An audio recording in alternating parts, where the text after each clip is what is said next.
नमस्कार दोस्तों, रोहित है। दोस्तों, आज बहुत ही महत्वपूर्ण टॉपिक पर आपके समक्ष उपस्थित हूँ। ये जितना हम लोग क्लास लेकर आपको पढ़ाते हैं उससे कहीं ज़्यादा इम्पोर्टेंट ये टॉपिक है और उम्मीद करते हैं कि आपको मज़ा आएगा, बहुत चीज़ सीखने को मिलेगा। दोस्तों, पहला चीज़ ये है कि अगर आप क्रिकेट खेल रहे हैं तो you can not play cricket with the rules of volleyball.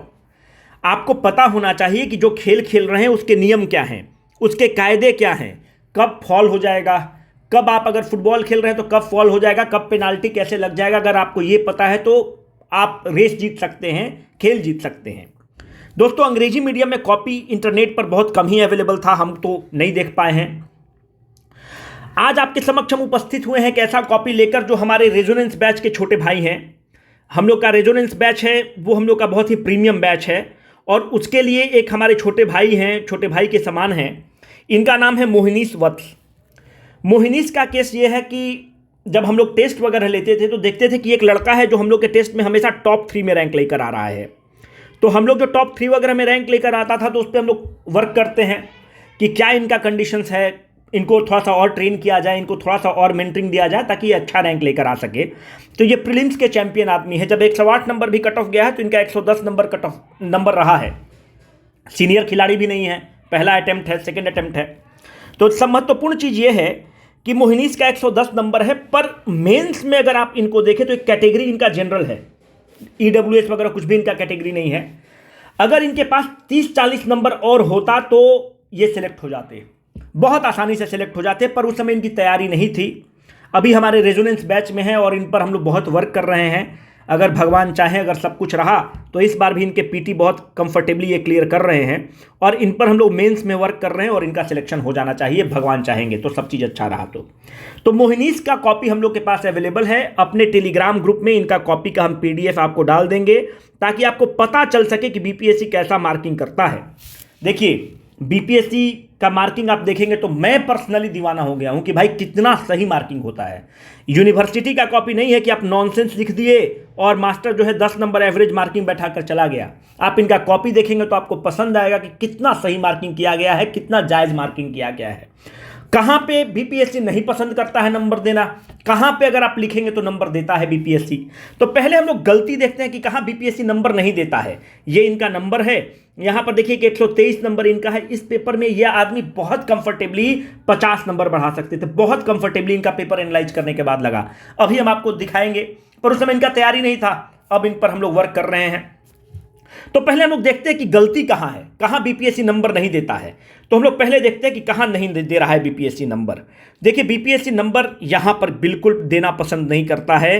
अब आपको इनका हम कॉपी दिखा रहे हैं।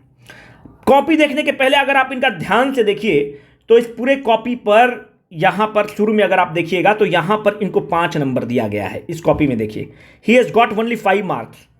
किस क्वेश्चन में? आज इस क्वेश्चन को एनालाइज करते हैं, इस क्वेश्चन को एनालाइज करते हैं। अगर इन दोनों क्वेश्चन में अगर इनको 20-20 नंबर भी मिल जाता, जो कि बहुत आसानी से मिल जाता, तो इनका सिलेक्शन हो जाता। तो लेट अस एनालाइज कि कहां बीपीएससी नंबर नहीं देता है और क्यों बीपीएससी नंबर नहीं देता है। आपके समक्ष हम उपस्थित, डीआई वाला भी अभी आपको पूरा डिसोसिएट करेंगे। प्रॉब्लम है ना कि हिंदी मीडियम में रहता है तो समझ में नहीं आता है हम लोग को, थोड़ा सा आपको भी नहीं आता होगा। देखिए क्वेश्चन क्या था और देखिए कि बीपीएससी इनको जरूरत से ज्यादा नंबर दिया है। जो इवेल्युएटर है, he has given more than what he deserves, इतना जो लिखे हैं।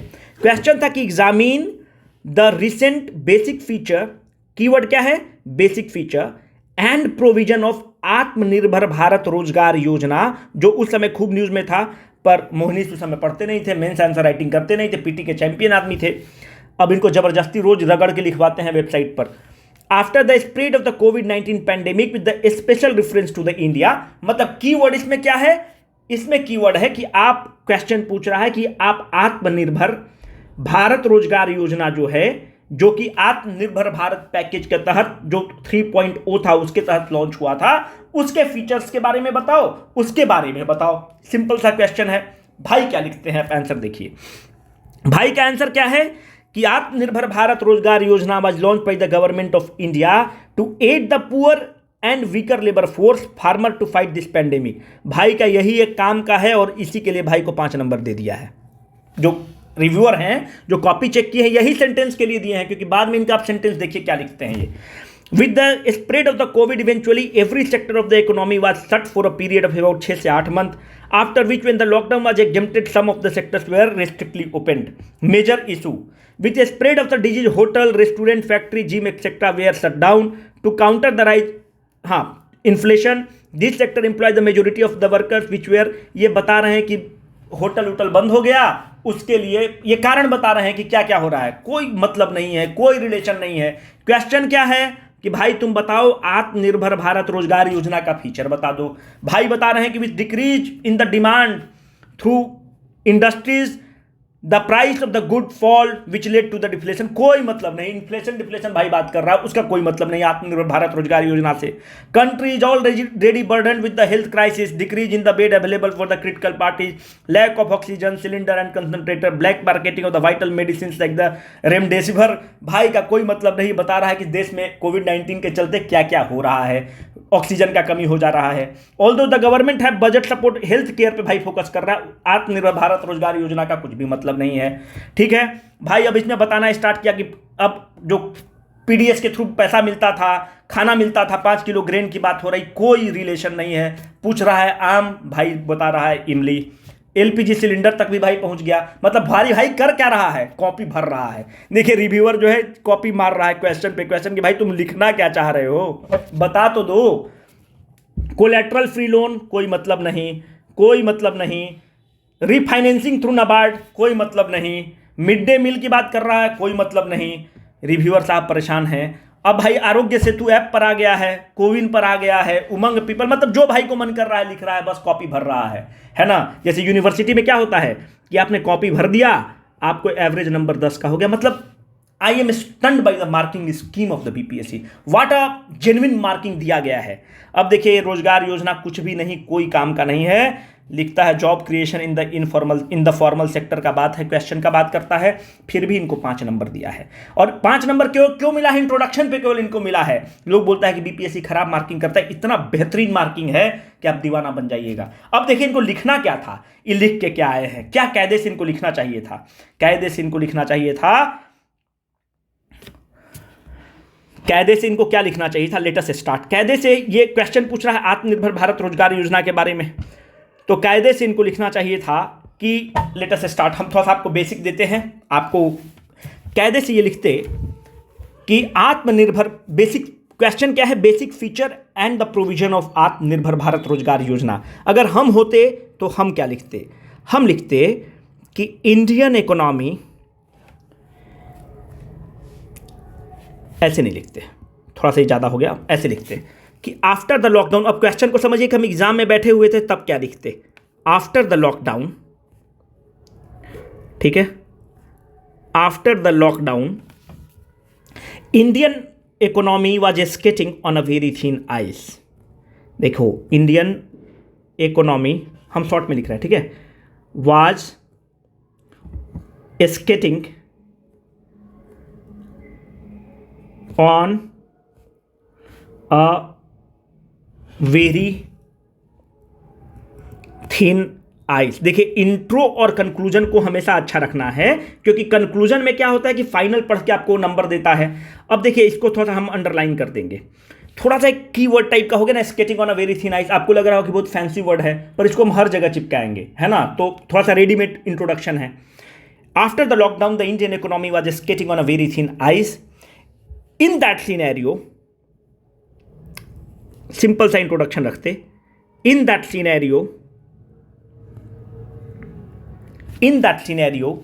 Indian economy needed a thrust. Thrust मतलब धक्का। Indian economy needed a thrust. That thrust, वो धक्का आया, that thrust came in the form of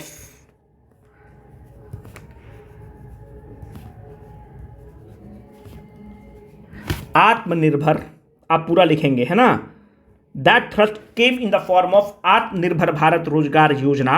हम रहते तो ब्रैकेट में लिखते आत्मनिर्भर भारत 3.0 हमने एग्जामिनर को बता दिया कि आत्मनिर्भर भारत में पहले 1.0 आया, 1.0 आया, 2.0 आया, 3.0 आया।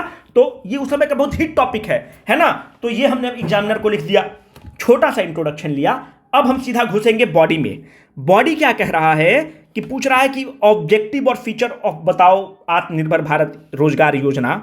तो हम सिंपल सा कुछ नहीं करते, एक ऐसा हब एंड स्पोक मॉडल बनाते। और एक सेकेंड, सिंपल सा हम एग्जाम में यही लिखते कि let us make a hub and spoke model. सबसे सिंपल है भाई, इससे कुछ सिंपल हो ही नहीं सकता कि हब एंड स्पोक मॉडल बना दो और यहां पर बीच में लिख देंगे हम ऑब्जेक्टिव। यहां पर लिखेंगे, हम मानते हैं कि ऑब्जेक्टिव ऑफ आत्मनिर्भर भारत रोजगार योजना। क्या क्या ऑब्जेक्टिव है? इकोनॉमी को बूस्ट करना है, तो हम सिंपल लिख देंगे कि बूस्ट द इकोनॉमी।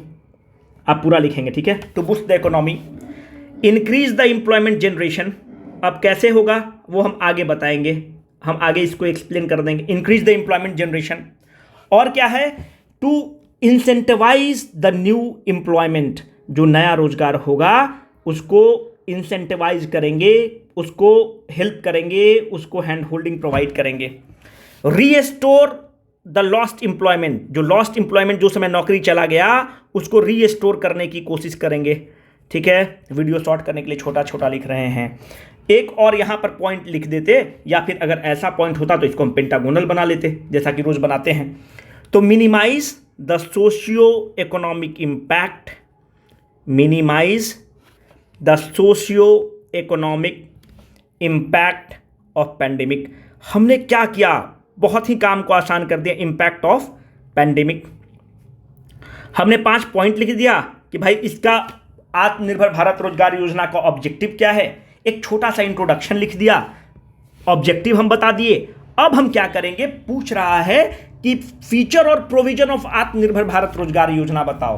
तो आत्मनिर्भर भारत रोजगार योजना का आपको फीचर्स वगैरह बताना है, तो उतना ये कठिन काम तो है नहीं। तो उसका फीचर क्या रहा है? तो हम यहां पर सिंपल सा लिखेंगे कि फीचर में क्या रहा है कि इसका मेन नोडल एजेंसी जो रहा है वो ईपीएफओ रहा है। ईपीएफओ के थ्रू क्या क्या किया गया है, ये उस समय अगर आप थोड़ा सा भी पढ़े हों तो उस समय इतना हिट रहा है कि हर व्यक्ति को पता है कि क्या किया गया है। तो ईपीएफओ के तहत क्या होता है कि आपको पता है कि अगर आप तनख्वाह वाले आदमी हैं तो आपका कुछ पैसा इंप्लॉई देता है, कुछ पैसा इंप्लॉयर देता है, दोनों मिलकर उसको भरते हैं। तो इसमें क्या किया गया कि सरकार कहती है कि एक एम्प्लॉय होता है और एक एम्प्लॉयर होता है। जैसे कि हम एम्प्लॉय हैं एनटीपीसी के, तो एम्प्लॉयर मेरा कौन है? एनटीपीसी। एम्प्लॉय कौन है? रोहित। तो मेरा अगर तनख्वाह 30,000 रुपया है मानते हैं, तो इसका 12.5% जो है ना वो हमारे तनख्वाह से कटेगा। 12.5% इक्वल अमाउंट जो पैसा है वो एनटीपीसी देगा। और ये पैसा कहाँ चला जाएगा? हमारे प्रोविडेंट फंड में चला जाएगा कि जो बुढ़ापा में हमको सहारा मिलेगा। तो 25% मेरा जो तनख्वाह हो गया अब चला गया ईपीएफओ के पास, ठीक है, प्रोविडेंट फंड के रूप में जो बुढ़ापा में हमको मिलेगा। तो कहने का मतलब है कि यहां पर एनटीपीसी ये तो चलेगा, पर मानते हैं कि कोई एक छोटा बिजनेसमैन है, मानते हैं कि जैसे जीएमआर एक ग्रुप है, तो भाई जीएमआर ग्रुप का इकोनॉमी तो इफेक्ट हो चुका है। कैसे इफेक्ट हो चुका है? आपने लॉकडाउन लगा दिया, अब हमको तनख्वाह पर रखे हुए हैं, तो भाई जीएमआर मेरा तो तनख्वाह से कट ही रहा है, जीएमआर को भी पैसा देना पड़ रहा है, पर जीएमआर ऑलरेडी लॉस में चल रहा है। सरकार कही कि ऐसा कुछ भी मत करो, तुम्हारा इंप्लॉय का भी पैसा हम दे देंगे और इंप्लॉयर का भी पैसा हम दे देंगे और ईपीएफओ में चला जाएगा। तो सरकार ने क्या किया? सरकार ने 2 काम किया, इसका वर्कलोड को कम कर दिया, इसका फाइनेंशियल बर्डन को कम किया, मेरा भी फाइनेंशियल बर्डन को कम कर दिया। जब मेरे पास पैसा ज़्यादा होगा, जब हमारे पास हाथ में पैसा ज़्यादा होगा तो हम क्या करेंगे? ज़्यादा खर्च करेंगे। जब ज़्यादा खर्च करेंगे तो सरकार उस समय क्या चाहती थी कि तुम खर्च करना स्टार्ट करो। जब तुम खर्च करना स्टार्ट करोगे तो इकोनॉमी का पहिया चलना स्टार्ट होगा। तो सरकार डबल गेम खेल रही है। On the one hand it is helping the industries, उसको क्या कर रहा है कि तुम्हारे बदले हम दे देंगे। On the other hand it is helping the employee also, हमको भी हेल्प कर रहा है और कह रहा है कि तुम्हारे पास पैसा ज्यादा रहेगा तो तुम खर्च ज्यादा करोगे। तो सरकार डबल गेम खेल रही है। तो इसके लिए सरकार पूछ रहा है कि फीचर बताओ, तो सरकार फीचर के रूप में क्या करती है कि इसके लिए एक हम ये फीचर लिखेंगे कि गवर्नमेंट एलोकेटेड 22,810 करोड़ रुपया फॉर दिस स्कीम। एक सैलिएंट फीचर है। इसके तहत सरकार क्या करती है कि 12.5% इंप्लॉय का 2 साल के लिए है और 12.5% इंप्लॉयर का, दोनों का पैसा सरकार जमा कर देगी ईपीएफओ के पास। तीसरा क्या है कि अप्रोक्सीमेटली 71.8 लाख इंप्लॉय जो है, टारगेट सरकार की थी कि 71.8 लाख इंप्लॉय को बेनिफिट हम पहुंचाएंगे। कहने का मतलब है ये किसका फीचर है, ये फॉर्मल सेक्टर का फीचर था। इसमें और भी फीचर था कि ये सब तभी वैलिड है जो 25% वाला, जब आपका संख्या 1000 इंप्लॉय से कम होगा। अगर 1000 इंप्लॉय से आपका संख्या ज़्यादा है तो सरकार मानती है कि उन बड़े उद्योगपतियों को इतना उनका ताकत है कि वो इकोनॉमी के शॉक को एब्जॉर्ब कर सकते हैं। तो सरकार कहे कि जो इंडस्ट्री को जो हम दे रहे थे, बिजनेसमैन को 12.5% दे रहे थे, उनको हम नहीं देंगे, ये 12.5% इंप्लॉय है वही, उसी को केवल देंगे। छोटा सा हमने फीचर लिखा और हम क्या करेंगे, अब सीधा कंक्लूजन में घुस जाते हैं। इतना ही काम था। कंक्लूजन थोड़ा सा देखिए, कंक्लूजन मैक्सिमम लोग गलत लिखता है, जल्दी में हड़बड़ी में लिख के चला जाता है कि अरे हड़बड़ी क्या है भाई, इंट्रो पढ़ा, बॉडी पढ़ा, अंत भला तो सब भला, कंक्लूजन हड़बड़ी में कर दी। कंक्लूजन उसको करेगी यार, मजा आ जाएगा, क्या भाषा है लड़का का यार, है ना। कंक्लूजन हम रहते तो लिखते कि this scheme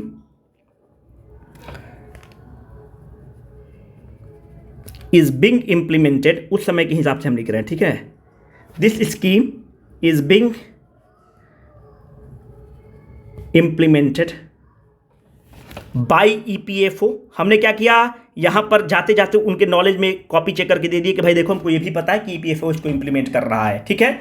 Which reduce the financial burden, which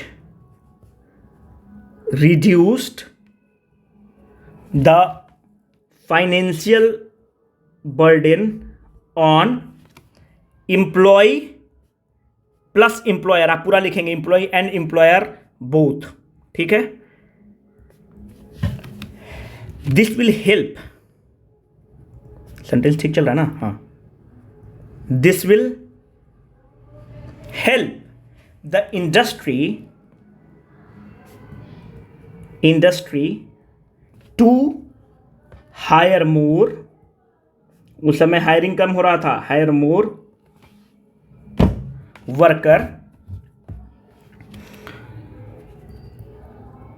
worker या ज़्यादा अच्छा वर्ड रहेगा एम्प्लॉय, है ना, टू हायर मोर वर्कर और employ. This scheme acted as panacea, रामबाण, है ना, थोड़ा सा इस वर्ड इस्तेमाल करना है। This scheme acted as panacea, इस वर्ड यूज करिए थोड़ा सा, है ना, रामबाण थोड़ा सा अच्छा लगता है। पैनेशिया स्पेशली फॉर, अब ध्यान से देखिए, हम थोड़ा सा टिल्ट लिए हैं, स्पेशली फॉर एमएसएमई सेक्टर, मध्यम लघु मध्यम एवं सूक्ष्म उद्योग, MSME sector that work on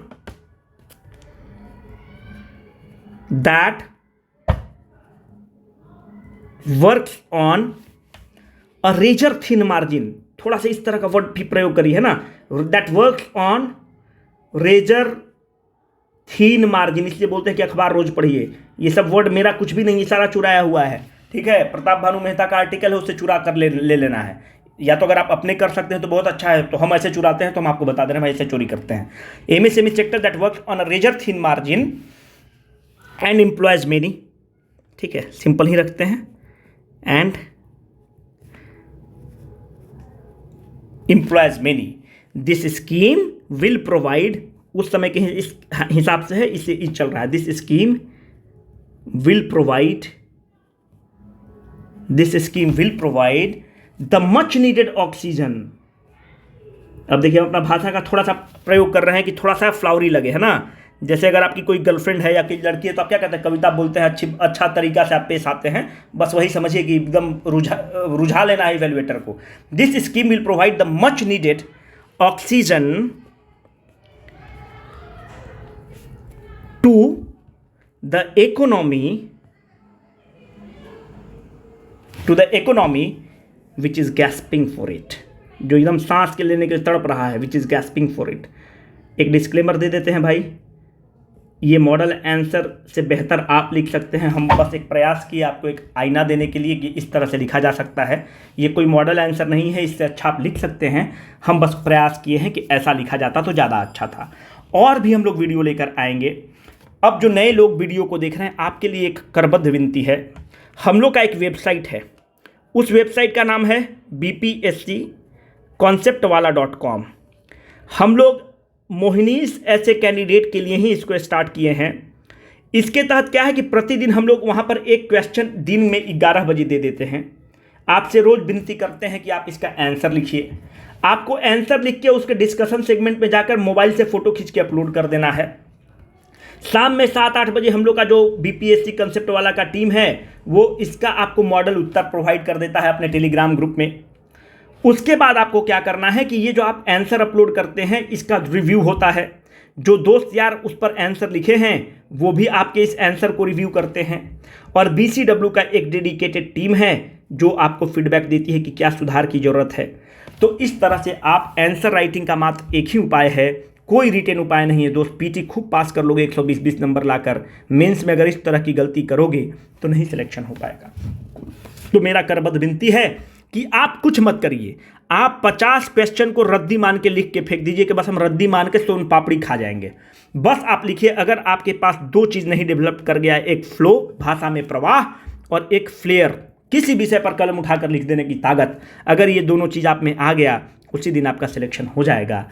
तो उम्मीद करते हैं और भी लेकर आएंगे वीडियो। इनका कॉपी हम लोग RTI से निकलवाए हैं, तो हमारे करीबी हैं, छोटे भाई की तरह हैं। तो टेलीग्राम ग्रुप में हम लिंक भी डाल देंगे कॉपी का कि आप लोग भी देख सकें किस तरह से BPSC मार्किंग करता है। ठीक है, और भी वीडियो लेकर आएंगे। Signing off, Rohit.